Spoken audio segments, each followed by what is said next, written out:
Hello everyone, today's topic is Iran. As you well know, Iran has been involved in supporting several groups throughout the region with weapons and other resources to be able to spread their influence across the Middle East. They certainly have a strong foothold in Yemen, in Syria, in Lebanon, and Palestine. And as a result, Iran is quite dominant throughout the region. So, which is causing a lot of problems for the United States and our allies. Most recently, if you remember, Iran has been behind some of the militia attacks on our forces in Iraq. If you remember back in 2020, when President Trump ordered the strike that killed General Soleimani, the Iranian general, and just 2 weeks back, they were having a memorial service or commemoration type service in Iran, and there's a couple of explosions that killed over 100 people. And so Iran went back and figured out that Israel and the United States were behind these attacks through their proxies. So they targeted individuals in Iraq with missile strikes, and just a couple of days back targeted missile strikes also in Pakistan. Pakistan just today conducted airstrikes against militants harbored by Iran on the Iranian side of the border in western Pakistan, which is Sistan on the Iranian side and Balochistan on the Pakistani side. And there's a lot of insurgency. That whole area has always been a hotbed, for many decades. So that's where we are. That's just a broad update of what's going on in terms of Iran in the region. General Frank McKenzie, the former CENTCOM commander, recently published an article in the Wall Street Journal. Frank McKenzie's position is that the United States needs to take violent action against Iran now rather than in the future when they're going to be stronger throughout the region. And by doing so, we would be able to reset our deterrence. Okay, yeah, I mean, that sounds good.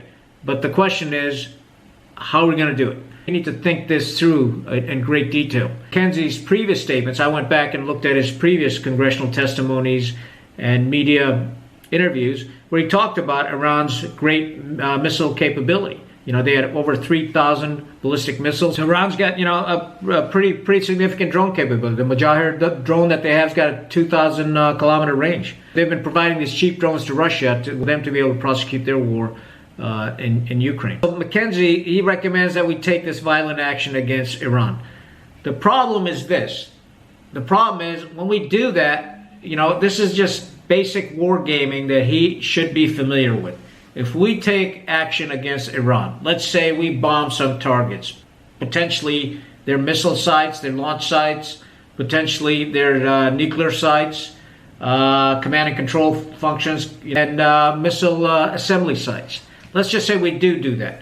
Iran is not stupid. I'm sure they have the capability to respond, not only directly from Iran across the Persian Gulf into the GCC countries, Saudi Arabia, Kuwait, but they're probably going to target, our strength in the region, which is essentially the 50,000 plus, military service members that we've got stationed in the region and their families.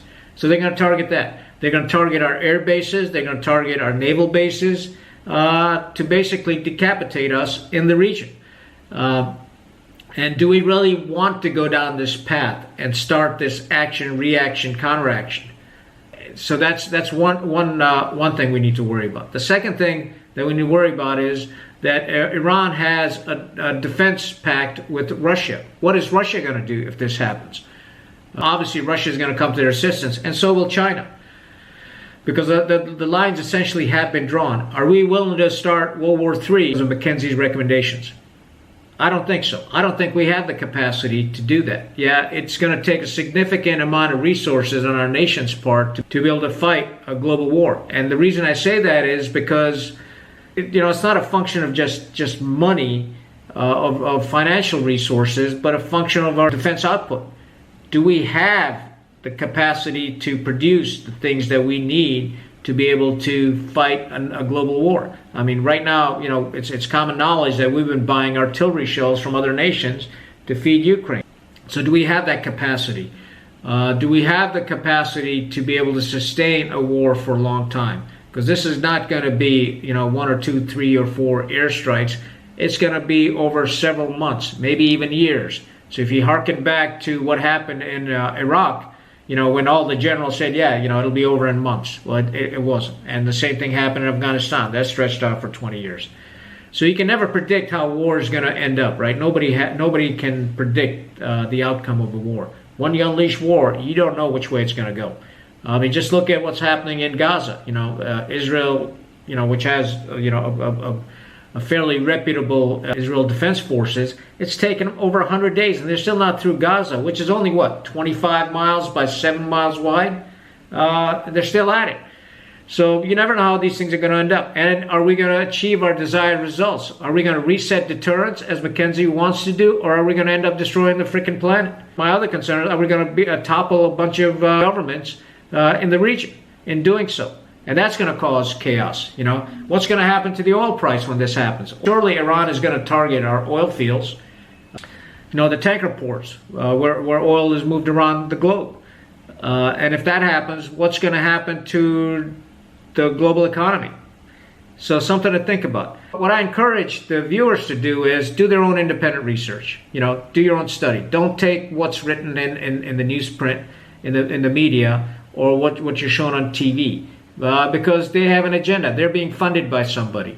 Do your own independent research and find out for yourself what the truth is.